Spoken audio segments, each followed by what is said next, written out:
Hi. What's up? What's going on? Welcome back to Jon Does. Oh yeah, I didn't. My bags again. It's over there. Whatever. Hi. Giggle John is back. Giggle Dino. Giggle Dino. Giga Dino. Giggity. Welcome back to Jon Does. This is the show Jon Does, where I do people and things and then talk about it. If you want to support this channel, go ahead and like and subscribe. Hit up wilddinosaur.com. Let's do that. WildDinosaur.com. It's the best place to support this channel. If you purchase some stuff from the store, there's some cool t-shirts, sweatshirts, tote bags. I have socks on there. Pat, did you not have socks on? I didn't know that. I need a pair of these socks. I have socks. I have stickers. I got all kinds of stuff. And I think I started saying last week I need to make a Instagram for this. If you purchase something from the store and take a picture of it and repost it on Instagram, tag me in it, I'll send you some stickers. I got more stickers. I got these sticker packs. I'll send you some stickers too. Get with it. Get them stickers. Stickly. Tag at Wild Dinosaur. Is it at Wild Dinosaur?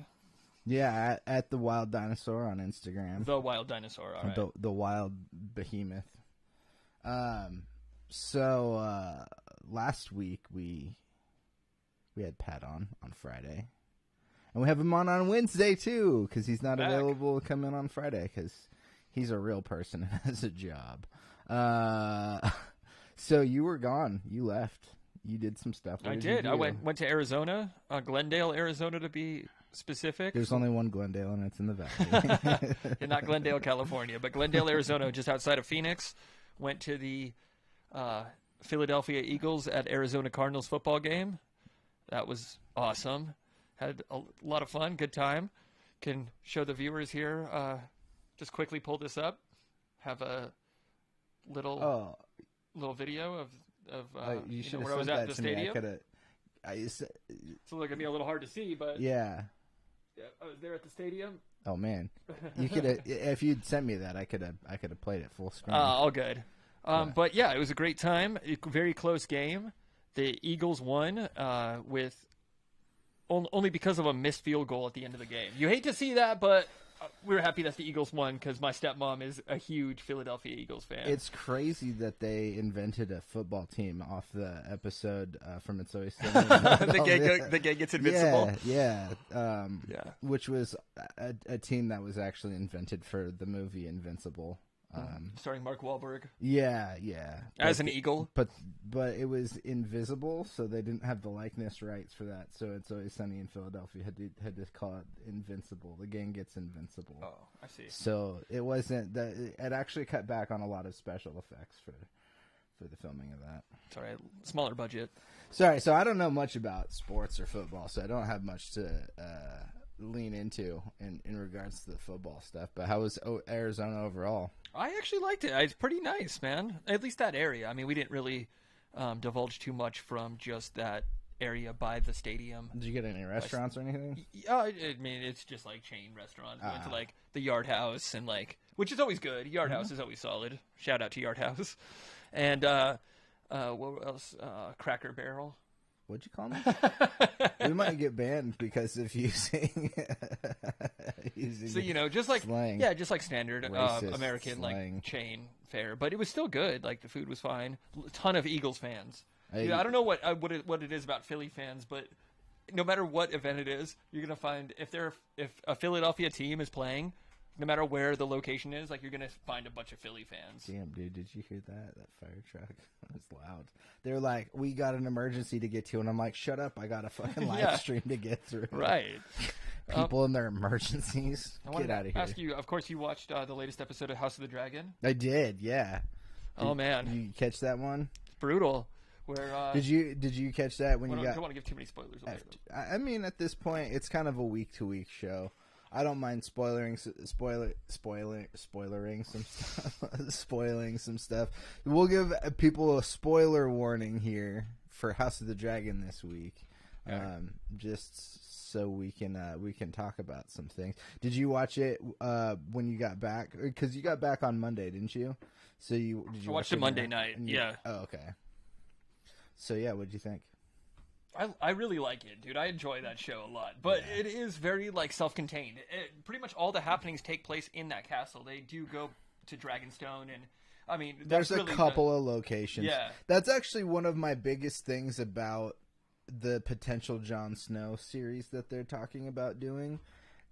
I don't think you do that show without either Bran or Arya or Sansa or any of the like surviving original cast members, because like it was something I noticed before House of the Dragon started.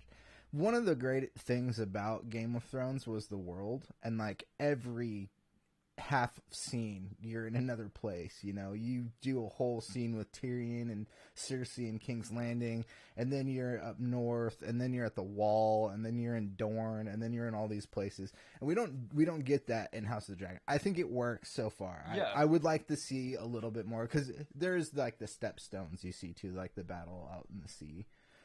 Right, but that's minimal, and it kind of ends after like season 3 or something, or episode 3 or something like that. So that's not just a concern I have overall. But you're right, and I think it is working quite well in House of the Dragons, because we don't need a ton of locations. It's all about the Targaryens, and so they're only in a couple of places, you know, because they're the ruling class, basically. But so. What a performance by our boy Patty! Oh man, he killed it. He knocked it out of the park. If he is not nominated for an Emmy, dude, what a wonderful. Then what are we even doing with giving awards? He was so good in this episode. Amazing, and it's funny because like, I really only know him from like Edgar Wright movies. Yeah. Wonderful makeup. Oh, absolutely. So good. Absolutely. There was if you're caught up, he's older now. He's the only person in the show. Yeah, dude, Matt Smith hasn't aged a bit. He got the good genes. They either cast completely new actors to play like the older version, right? But he's the only person that like actually goes from like 0 to decrepit. It's really funny. But yeah, so he's got a little preface to the story is they're all trying to figure out who is going to be the successor to the Valerian line, and there's a whole scene that dude when Matt Smith cuts that dude's head off, it was fucking rad. It's brutal, but you knew it was coming. Yeah, and I mean, at that point, Rhaenyra is his wife, so he's not going to let that. He's not going to let that slide, even though that was also his former father-in-law. that was the guy that got his head off that's Valeron or that was his brother. It's not the dad. Oh shit! Okay, I didn't realize that. Yeah. So he popped up earlier when they're doing the whole battle, and they're you have the young version of Lenore, right? And he like they basically are like, we're gonna lose this war. We have to send somebody crazy in. So they send Matt Smith in, and he like ends the war essentially. There is, and I'm forgetting their names because I'm not. Yeah, super steeped in all the lore or all the. Also, with the aid with the time jumps, I thought that it was the. No, so the reason that we're there and having that whole conversation is because he was battling somewhere. I think back in the Stepstones again is starting to heat up, and he was lost. He got like wounded really bad and was lost at sea. So they're all presuming he's dead. And so his brother comes to King's Landing to be like, we need to figure out who the line of succession is. And they're like, basically, no, we've already figured this out. And then he's like, no, these kids are bastards. And that's when the fucking... Not even his head. It's like the top half of his head. It's like a little more than a scalp. Yeah. Like they definitely leave his tongue intact. Brutal. It was great. That's a big spoiler, though. But Well, but yeah, I really, yeah. for whatever reason, I thought it was that guy from the beginning. No, that's his brother. So Okay. he's bringing this up because technically he has a claim to the not the Iron Throne, but the Stepstones throne, the Lord of the Seas or whatever. the Driftwood throne. Yeah. So is that guy? Forgive me, I can't. Yeah, remember his name I'm gonna either. look him up real But quick. is like the main guy? The dad of all. What happened to him? The Valerian dad. Yeah, he's the one that's presumed missing because okay. of the battle. So what else? What else were you feeling? I mean, it was nice that Alicent Hightower is kind of coming around a little bit. She like had a little bit of a redemption. I think after Viserys's kind of like, you know, trying to bring the family back together, speech and everything.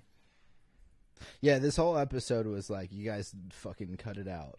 Yeah, it's really just a lot of infighting. Yeah. I mean, that's kind of what the show is. It's more of like a soap opera, but a very high budget, nice looking soap opera. So, Corlys is the right, Corlys. Dad, Yeah, that's who I Valerian. thought it was. No, he is. Why isn't he in the cast list? I'm having a hard time figuring this out. Drift mark. Yeah, that's where I was. Oh no, that's why. Sorry, some technical issues here. No, just keep talking. I'm just looking this up. Yeah, so I thought it was brutal because Vaemond Valerian. Oh, okay. Yeah, this dude. Yeah, it's just, again, sorry, it was just hard to tell because of the time jumps and everything. I wasn't, you know. I think that's a super valid thing, and I've seen some discussions about the time jumps in general. I think that there is a very much the possibility that they could have done up to maybe part of this season as season 1 and then carried up, just so we're not getting so many time jumps. Like, you can do an episode here or there that's maybe a little bit... I mean, look, they're doing a really good job of keeping the show really contained and its own thing. But I do think there's maybe some episodes where you could have thrown in some extra character development. Like, what was it? That one episode where Sir Criston beats that one dude to death, and then the episode ends, and then the next episode is 10 years later. Yeah, You're you like, never really hear what? about that dude. You could have done one more episode where, like, maybe a couple of things happen. You do a couple more, like, you do some more scenes with Matt Smith or some of the other characters to build their character a little bit more, and maybe not so much in the storyline, but just like situational things that can. They could have, I think, elongated this season or part of this season and whatnot. But I think I think they are doing a really good job. But with all the time jumps, it almost feels like this show is just a self-contained season, like a miniseries. It really does kind of feel that way. Damn. There's a dude with a little tiny penis driving through the neighborhood. Oh, I thought you were going to say it was me. I was afraid there for a second. No, it's a question I've brought up a couple of times. I don't know where they are really planning on going with this. I think there's, safe to say, 2 to 3 seasons of this show. I think there's 3 episodes left or something like that. Only a couple episodes left, and we haven't even gotten to 2 the episodes left, I think. Yeah, two or three. There's we haven't even gotten to the Dance of the Dragons, which is what this show is really about, and that's the whole Targaryen Civil War. Like, all that we've seen so far is the preface to the Targaryen Civil War, which is also why I think you could have sprinkled in a couple more scenes here or there throughout the season. Agreed. Give the younger actresses a couple, like maybe 1 or 2 more episodes to like really like sink into the characters before you go to the time jump. But they've done so many time jumps that it's like I think for some people it's maybe a little hard to follow. I was talking to Dusty about it a couple of weeks ago, or maybe a week last episode, and he was like, yeah, I'm having a little bit of a hard time with all the time jumps. And I do think within the story they give you enough visually and maybe a line here or there for you to realize, oh, okay, we're not, this is like 6, 8, whatever years later. But I think they've done it so often that it is kind of jarring. So I don't know. I do really like the show overall. I do think it's the best show on television right now. I agree. Best acting for sure. Oh, dude, so good. Patty Considine. Considine, yeah. Yeah, so good. Yeah, so he comes in. What we were getting at earlier is he comes in when they're trying to figure out this line of succession for the Valerian line, and he's all old and decrepit now, and it takes him like 45 minutes to get from the door to the like Iron Throne. Yeah.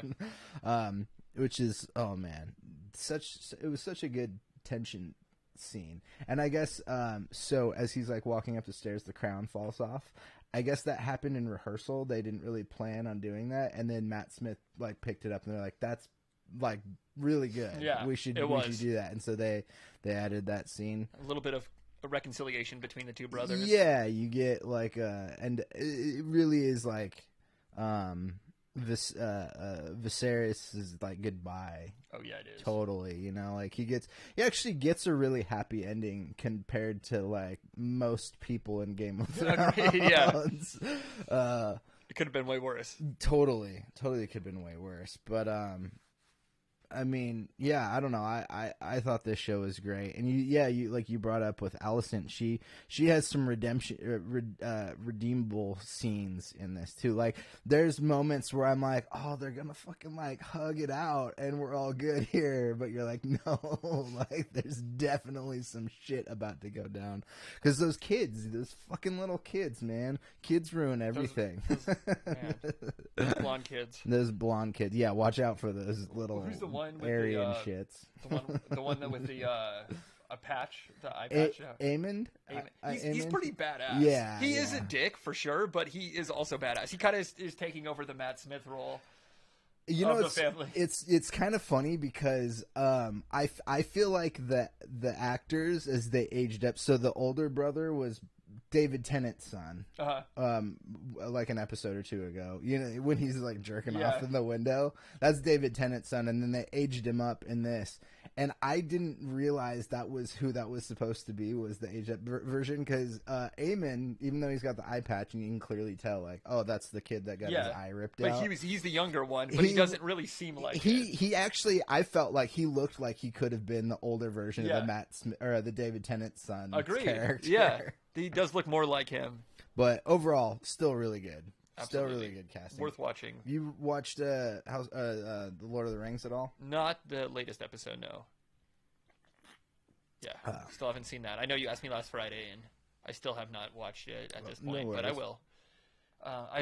Rick and Morty. The Rick and Morty had a good episode this last week. I have not watched a Rick and Morty episode since the end of season 1, maybe the beginning of season 2. I think it's season 6 right now, but dude, there's an episode where dinosaurs come back to Earth, and we were never gone, and they're all like superiorly evolved into like where they just show humans what they're doing wrong and like solve all the world's problems, but then everybody's pissed. All the humans are pissed because they don't know what to do with themselves anymore. It's great. It's like we all need to work, right? Well, we all like working in capitalist society. No, we all need something to do with our lives. We don't like working for a company. Sorry, this is the whole. We don't, but we like complaining. We need to feel like we've done something fulfilled in our lives and in this world, but it's not necessarily working for a corporation. Absolutely not. Yeah. What was I gonna say? I had something. I don't remember. Sorry. It happens. No. It was another side track from your thing. Oh, I was going to mention though about that Rick and Morty with the dinosaurs.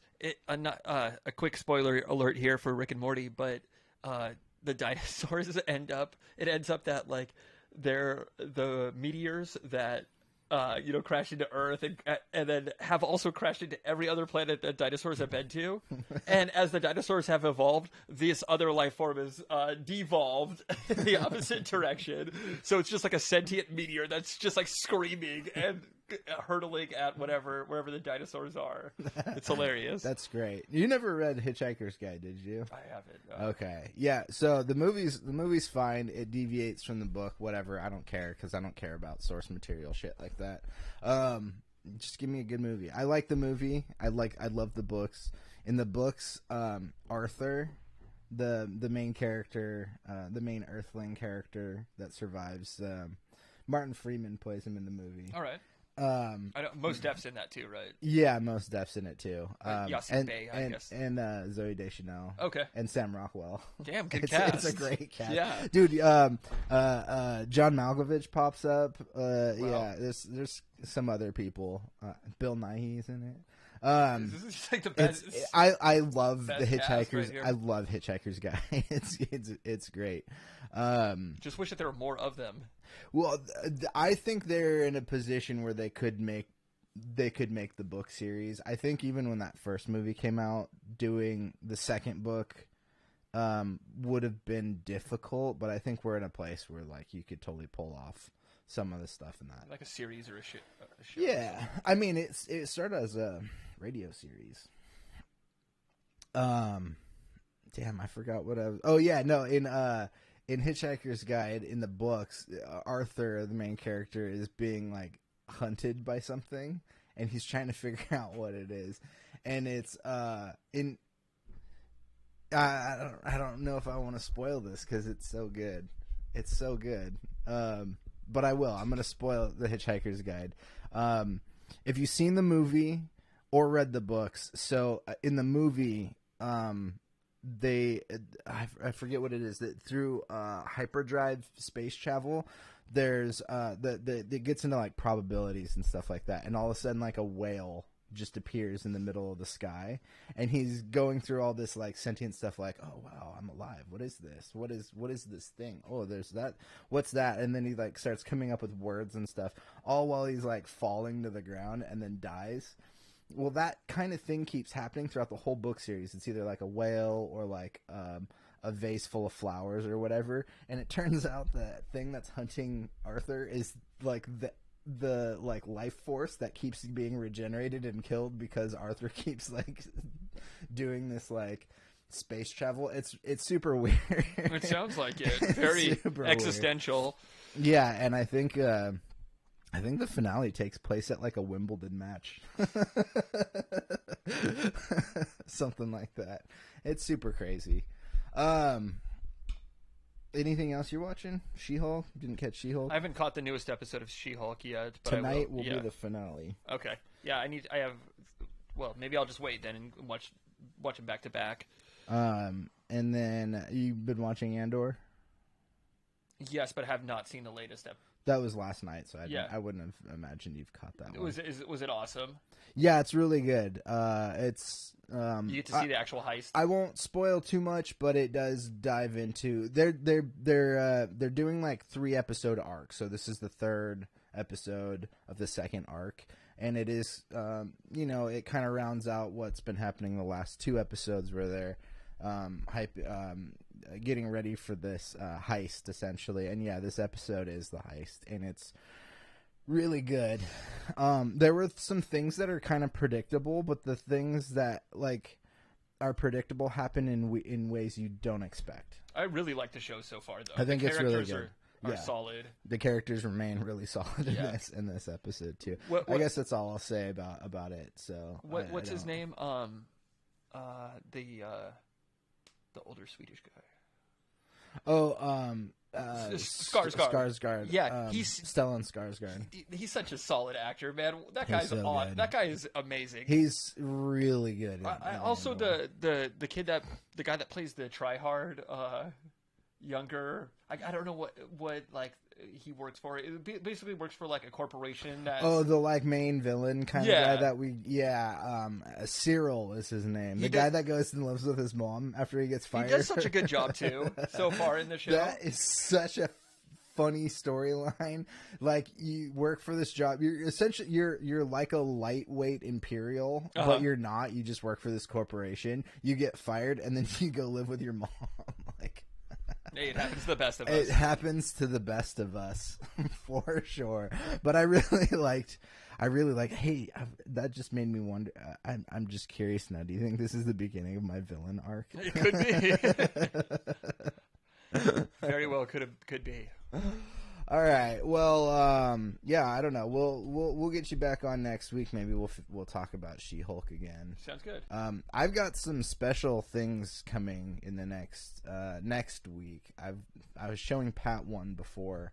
I've got some live music stuff that I'm doing. Yes. I'm going to be recording some more later this week and weekend. Possibly even later tonight. Yeah, We'll possibly even later tonight. I think the GoPro's charged. Yeah, you got the Goat Pro. The Goat Pro. I keep it tied to my pet goat. Pro. Hey, if you had a pet goat, you would need an all-time GoPro. You know what what? he's getting into. The real truth of the matter is I don't have a pet goat. My goat has a pet human. Finley's close, though. Yeah. Actually, Finley will be making an appearance in my project. So yeah, I got some stuff coming up next week. I haven't decided if I'm going to put it out separately. Actually, you know what I think I'm going to do is I think I'm going to premiere it on the show and then upload it separately. That sounds great. So maybe I'll do that on Wednesday. You know what? I might do that on Friday. I might do that on Friday's show. That's how I might end a show. Is premiering this video. That's not a bad idea. And then Pat and I are going to be shooting a sketch on Sunday.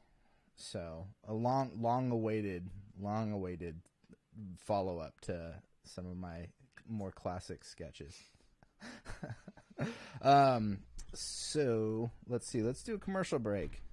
And then we'll come back and we'll listen to this. Then Pat will show me his junk. Let's stay tuned. Yeah, stay tuned. Why don't you take your pants off and get it all ready for us? I work at pet wedding facilities, and I give these stickers away at every pet wedding. The kids love them too. This bag from what's his name? Wild Dinosaur? Weren't they all wild? Why not see more? Anyways, I like to put my special things in this bag. Plus, I'm pretty sure this is my spirit animal. Life gave me lemons, so I sold them for this sweet baseball tee.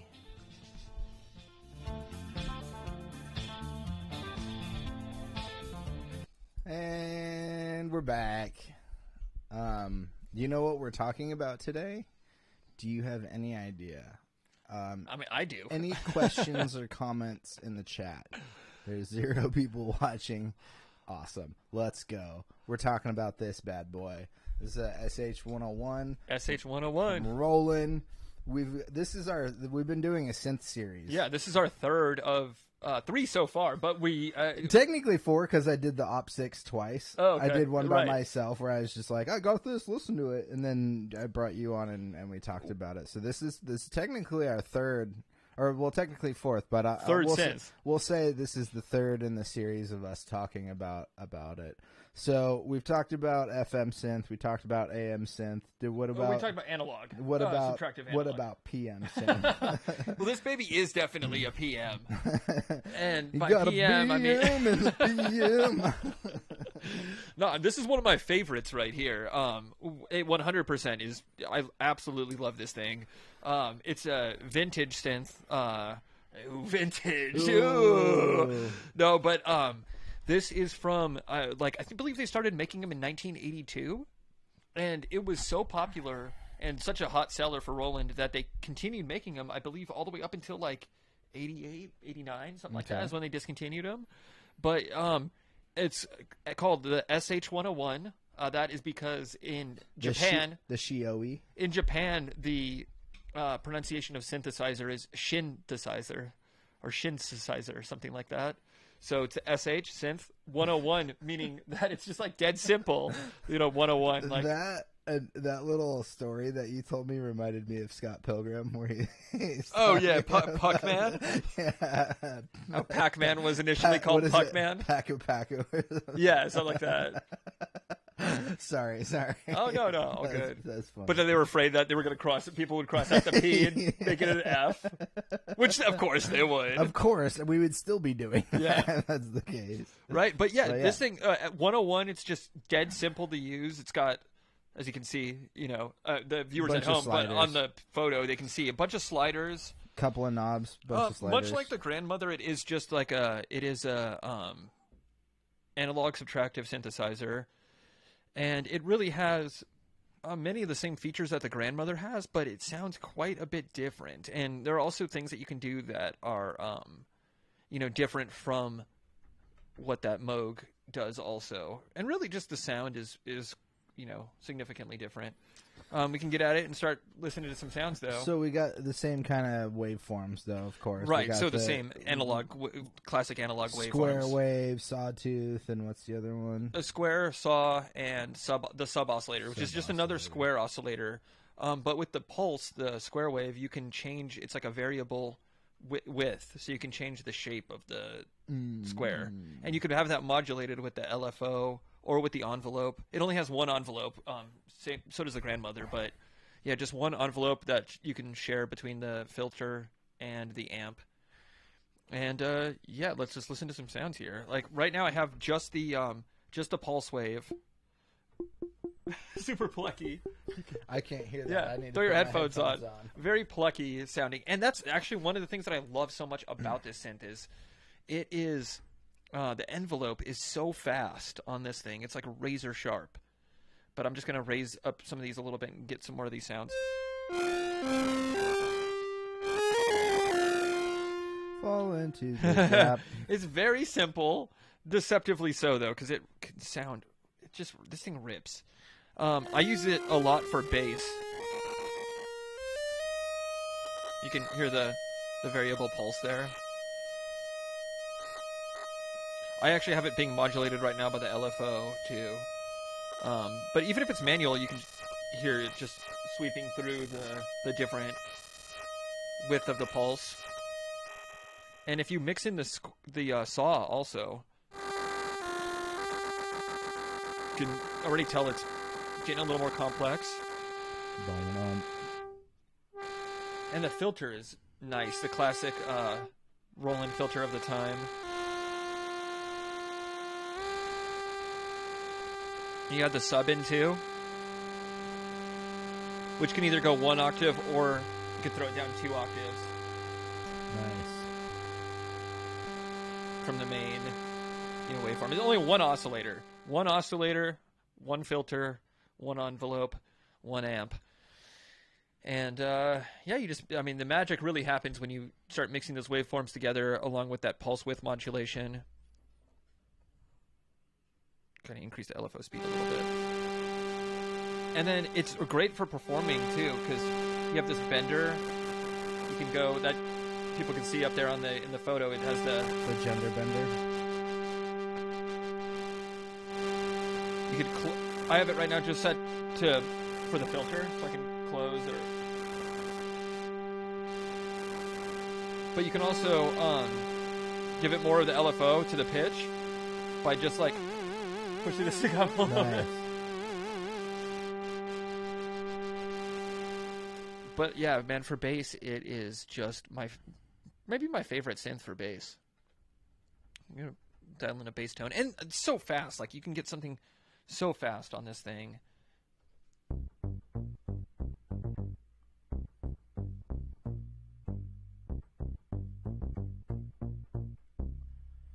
And I love. This thing's been used in so many tunes, but like from Boards of Canada to all the classic like house producers. Pretty sure That resonance sounds. I'm pretty sure Beethoven used one of these. If it was around at the time, he would have. No, it was. and you can. It has a built-in sequencer, and the sequencer is so simple. You just play some notes, hit playback. Nice. And it's that easy. And then you can change the speed. Unfortunately, the LFO and the speed are connected, unless you could clock it from an outside clock. So you can have a drum machine clocking it. That's what I usually do. I have that 909 knockoff. You don't use the CR78 for this? I have, and it How's sounds that? incredible. It really grooves along with that drum machine.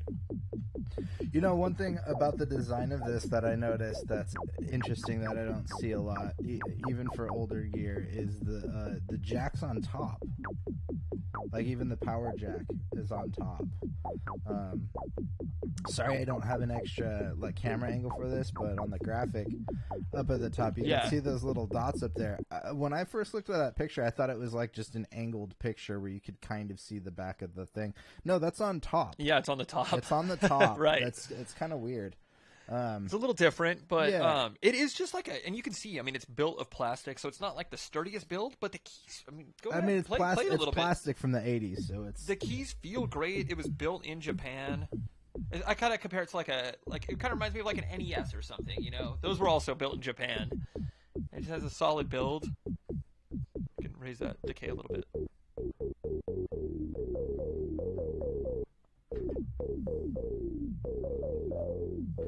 So yeah, it sounds quite a bit different from like any other synth, I would say. And these things are still highly sought after. Prices are up there.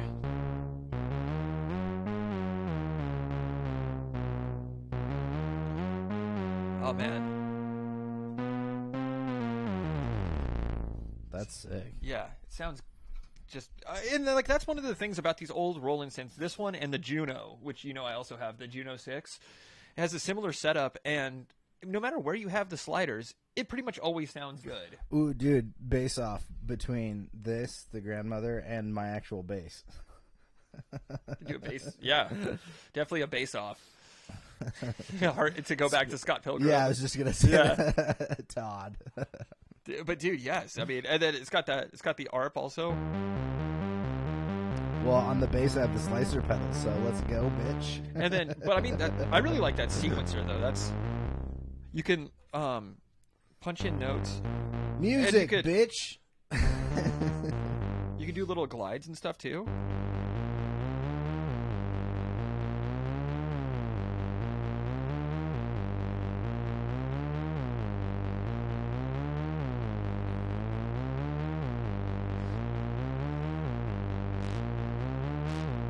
And the glide sounds quite a bit different, especially this auto. It's kind of more like a 303. TB 303. I'm not gonna touch the portamento. Yeah. I got yelled at last time. But it has that bouncy character, especially with that bass. It's just like That's that Stranger Things bass line right there. actually, I think the Stranger Things use the SH-2 from what I remember for bass, that Stranger Things theme song, and I have an SH-2 also. and what's rad is you can send the CV out of the CV and gate out of this, and then have the sequencer play like other gear. So I can connect this to like a 303 or a SH-2, or really any like modular or anything. You can have it just sequencing that instead of the internal sounds from the synth. Switch that sub down. It's a little hard to tell when it's that.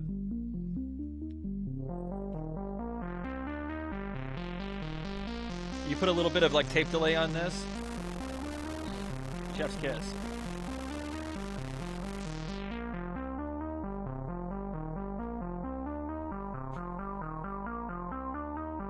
So many. Look at that. Look at that list right there.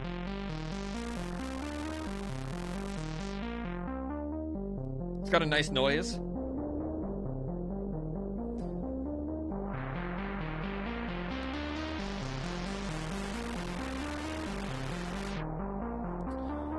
So, Wikipedia has famous users and musicians that have used the SH-101. Aphex Twin, Vince Clarke of Erasure, And Paul Frick from Tangerine Dream, Yazoo also. Orbital, The Prodigy, 808 State, That said Jimmy Eat World for a second. I wouldn't be surprised if they did, though. I mean, this thing is really... And you used to be able to find them, from what I understand, in the 90s. Like, you could find these things for, Yeah. $100 or something. Because they did make a lot of them, but... Dirty Vegas, Skinny Puppy Pig. Because it's, a 40-year-old synth at this point, or nearly 40 years old. Depeche Mode, Crystal Method. It can be hard to find them in good shape. And I'm lucky to have one that's in very good condition. Square Pusher. Doesn't go out of tune very Chemical frequently. Brothers, Boards of Canada, and The Knife. The Knife. I haven't heard The Knife in a while. No, they've got some good tracks, though. Mm-hmm. Yeah, so Roland's, of course, re-released this thing many times. I actually have the boutique version, too. I got the boutique first, and then I was like, man, I love this thing so much. I want the real thing. In So I June had to splurge a little 2020, bit. Roland released a Xenology plugin for Roland Synths, which includes a SH-101 emulator. Roland claims it's an ultra-detailed replica. Other software emulators include Togu Audio Line, Tal Bassline, 101. Tal Bassline's good. I've used that plugin for a long time. There's some other stuff. I don't know. It's pretty close. I honestly don't know. It's most pretty of the close, stuff but is. really, when you break it down, the thing that's so Break it down. that's so appealing about these old analog synths is really just like the hands-on aspect. Mm-hmm. You can get the sound from software. Yeah. I mean, you just put your hands behind your head and it does the work. I mean, I'm not disputing that you can't get the same sound from software close to. Yeah. But there is something special about having the actual physical hardware, just in this nice little package right here. Yeah. It's a good size. I think it's the same amount of keys as the Grandmother, 32. Yeah, that's right. And the mini log too. I still have the mini log. We should do an episode of that one of these days. I haven't pulled that out in a while. Thought about that earlier, actually. The mini log is really cool too. It's there are a couple things about the mini log that I wish were different, but it's not like a deal breaker. Well, it's not your synth, so back off, buddy. No, it's great for the price.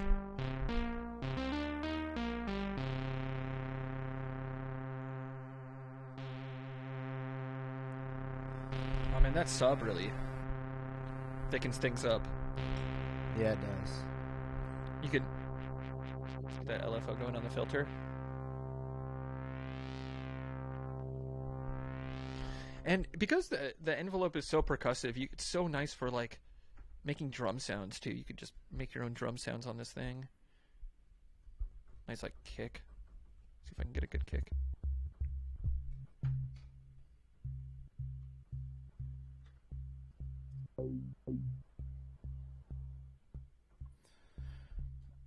Yeah, but I can't do Miku pedal stuff. No, I can't. It cannot.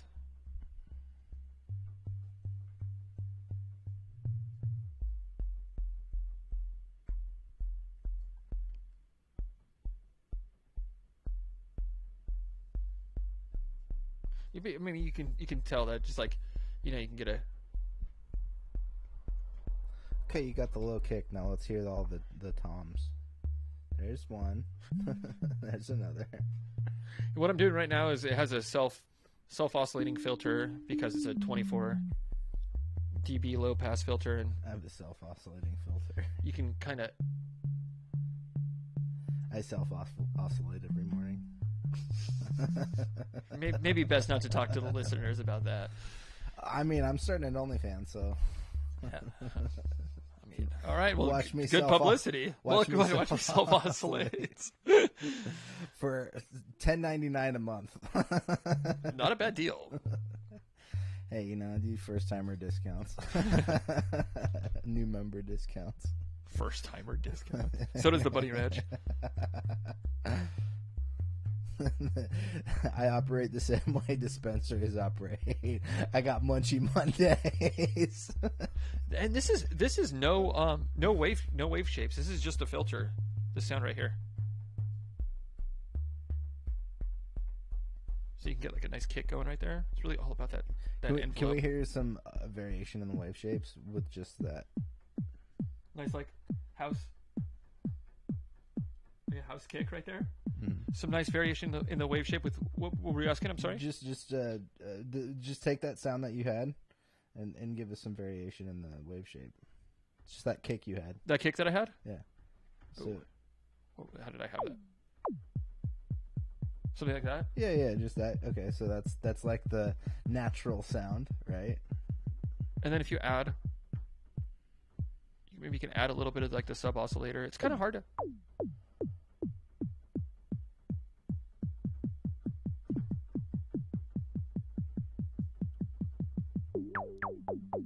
Yeah, it's hard. It's hard to do with if you're making a kick, but you can also make other. Well, I'm not trying to get you to just make a kick. I just want to hear that one sound with the alternate. Oh yeah, that's all. I mean, you can kind of go through the opening and closing the filter. Will give you different frequencies, and then changing the envelope, you can really change up the sound.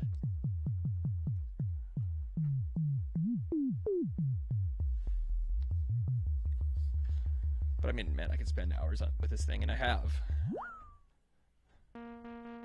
You got any cool tips that you like to?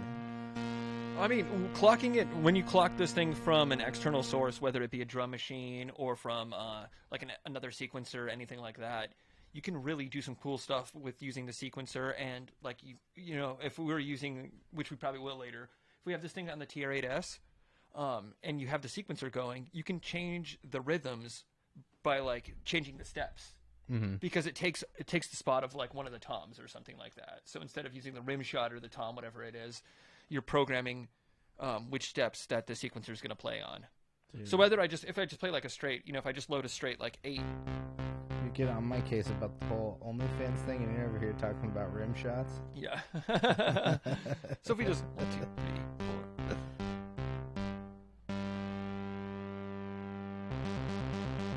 Right, it's just going to have that. But then you can change the rhythm if you have a drum machine or something that's sequencing it, and have it just, which you can kind of do with this already if you program rest. So we can do 1, and then a rest, and then a rest.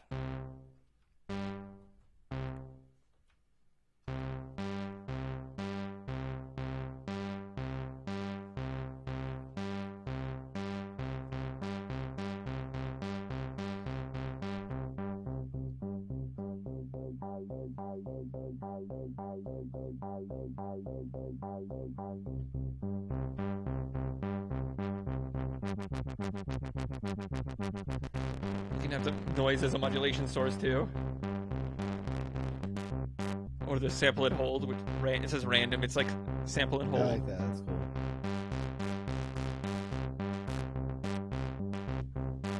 Yeah, I mean, get a little wild with it, and for such a simple synth, I mean, really everything you do synths.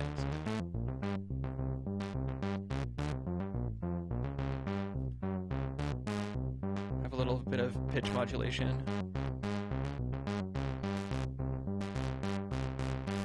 That's why I love this thing so much. It's just so playable, you know? Like, just instantly playable, and then use that joystick. Dude. Again, you get on my case with the OnlyFans thing. We're talking about joysticks and... I gotta make all the synth conversation sexual, you know? It's what the fans want. Fans want more of these R2-D2 sounds. R2-D2 in compromising sexual positions.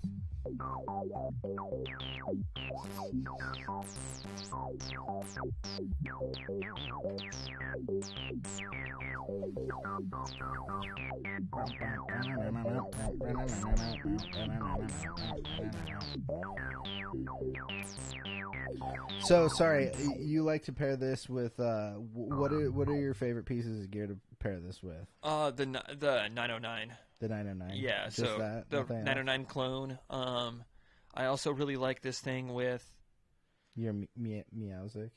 Yeah, yes, exactly, the Meowsic. MIDI clock but with effects, I just really like this thing through any delay. Sounds great. It really because it's such a simple synth, I feel like you can just give it like a little, you know, any effect. Drive works well too.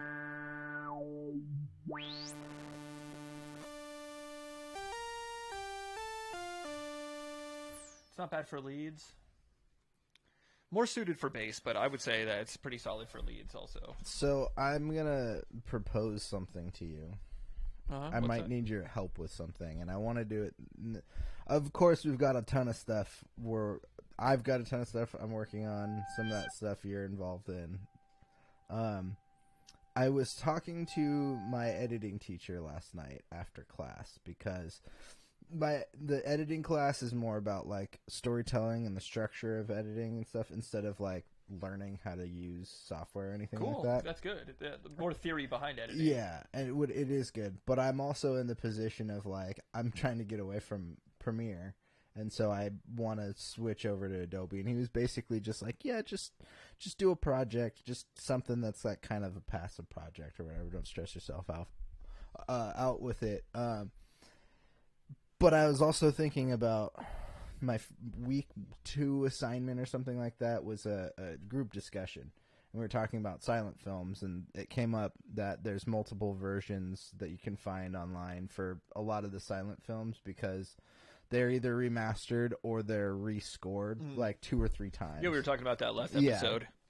Yeah. And so one of the things that I want to do is I want to just to start figuring out DaVinci, I want to cut Metropolis down, the movie Metropolis down into like a trailer, like maybe even change the genre of it a little bit just by like cutting it down. Just like a couple minutes. Trying to tell the story in like a 2-3 minute, trailer or whatever.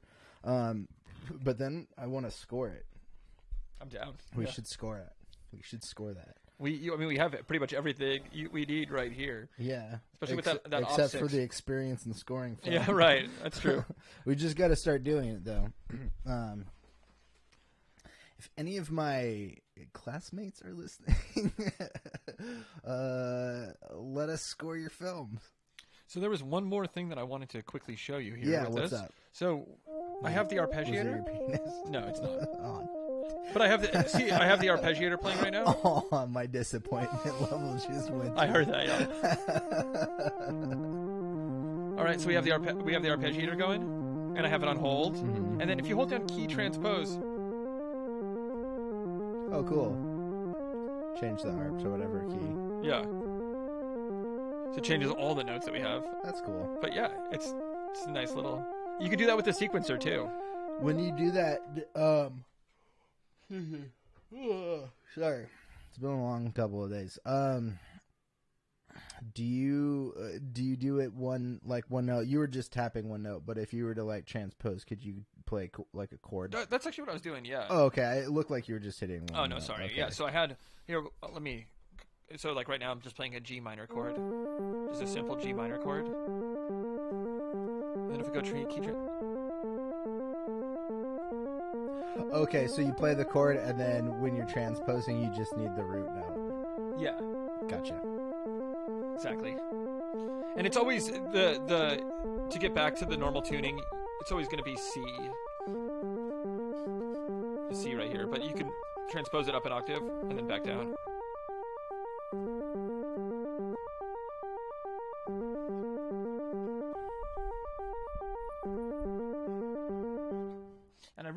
And it's just a great performance synth. That's why I love it so much. So how much are they going for now? Yikes. If you can find them. Like 800? Over 1,000. Over 1,000. Yeah. So I would say for a one in good condition, you're looking at paying maybe $1,200.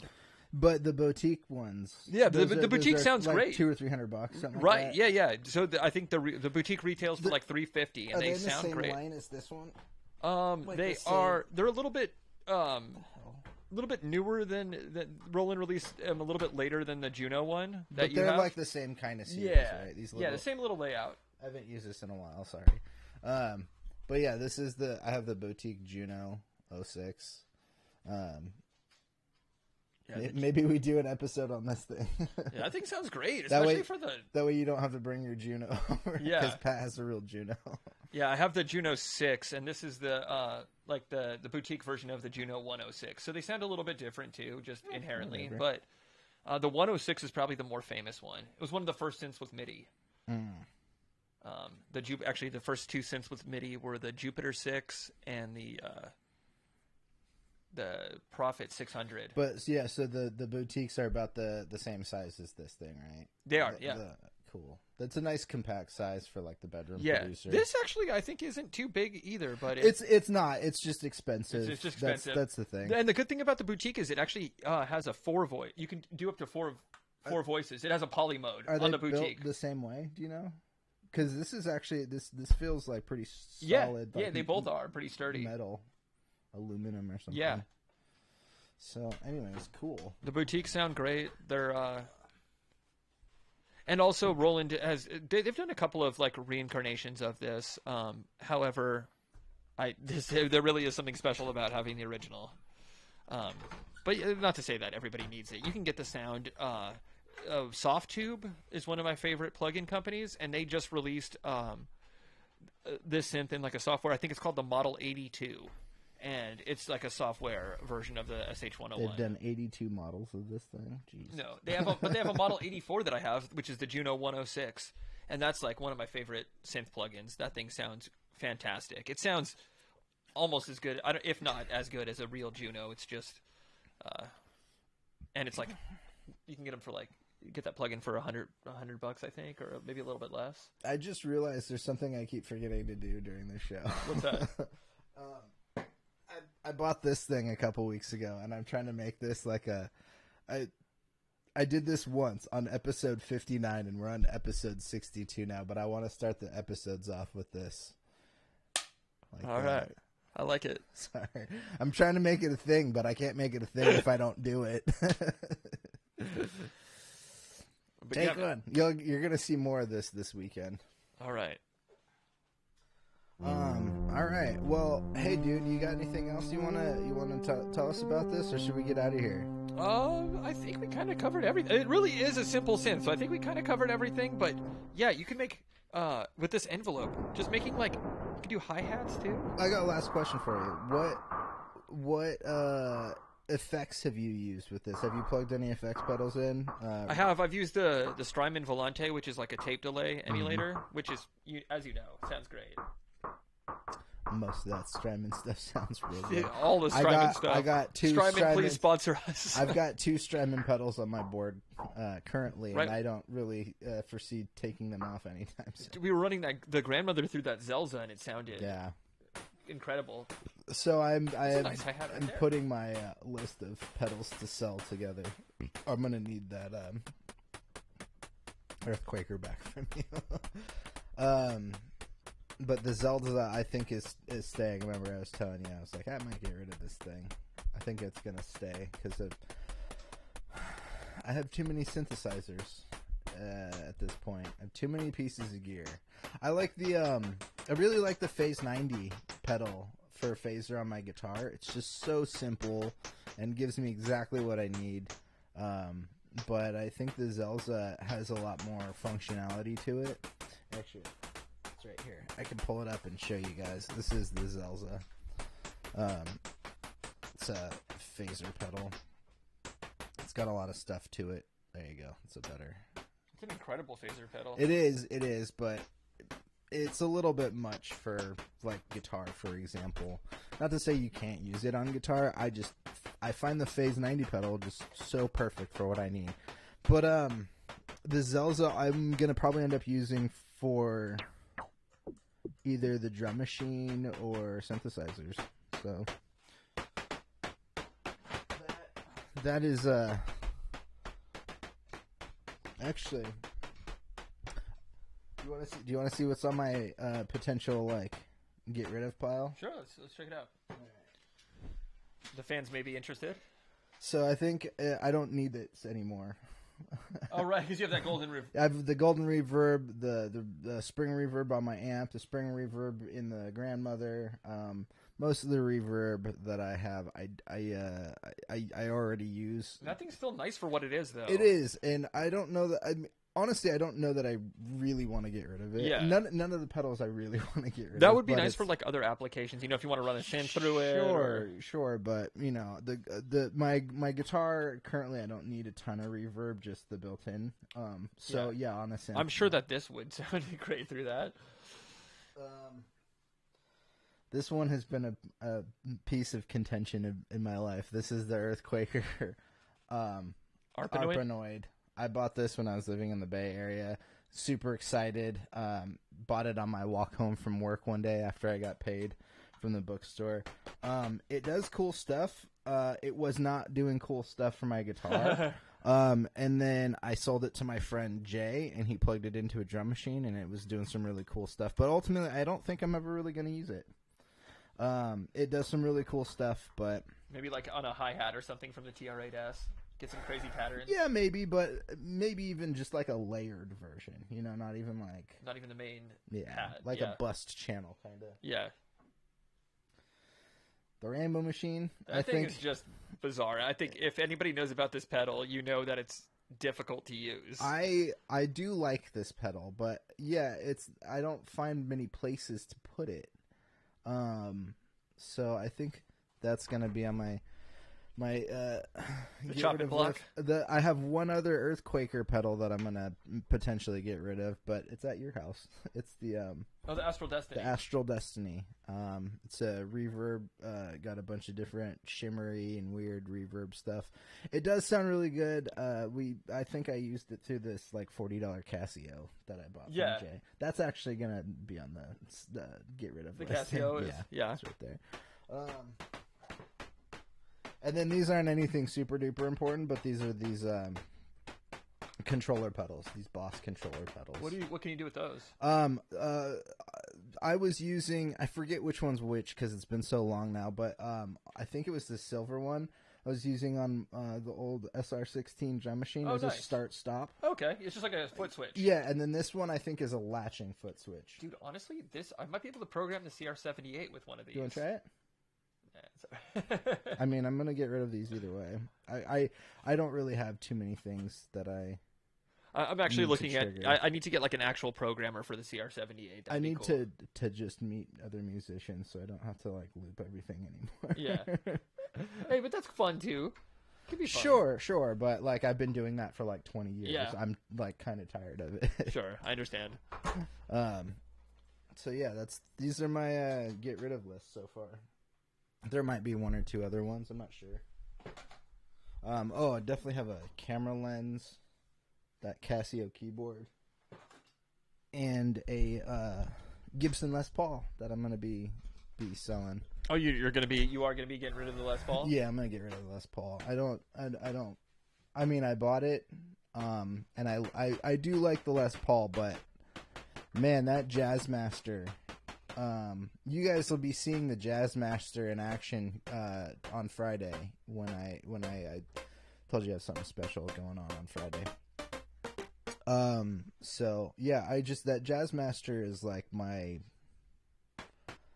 number one at this point. Like I think everything I need to do is on the Jazzmaster. I also still have the Gretsch, the hollow body Gretsch. So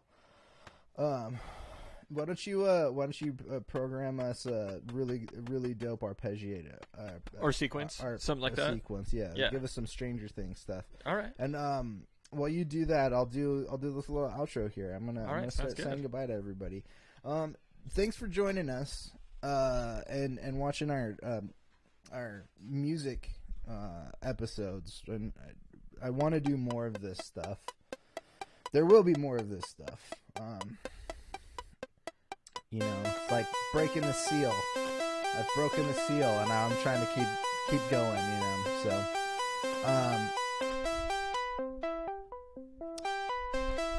Before we go, don't forget to check out wilddinosaur.com. It's the best place to support this channel.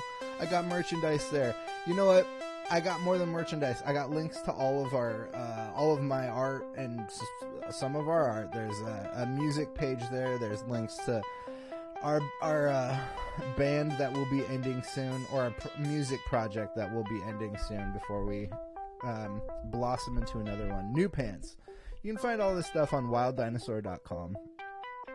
Get some merch. Again, if you buy some merch, take a picture of it, post it on Instagram stories, and tag me in it, and I'll send you some more stickers. I got stickers. The last thing before we go is, it's crazy right now. There is a link in the description to donate to Planned Parenthood because you know what? Healthcare in this country is crazy. I can tell you firsthand. Yes, Pat will tell you firsthand. But Planned Parenthood does a lot of great stuff for both men and women when it comes to family planning, reproductive health, all that fun stuff.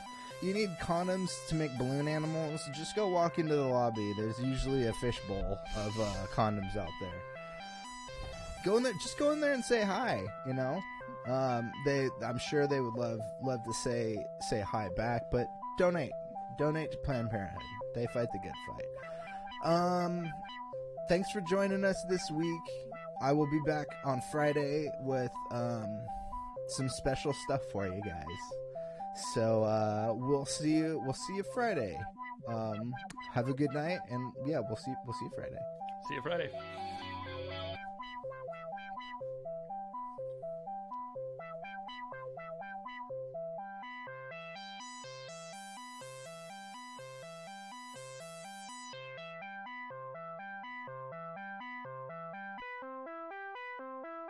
Peace.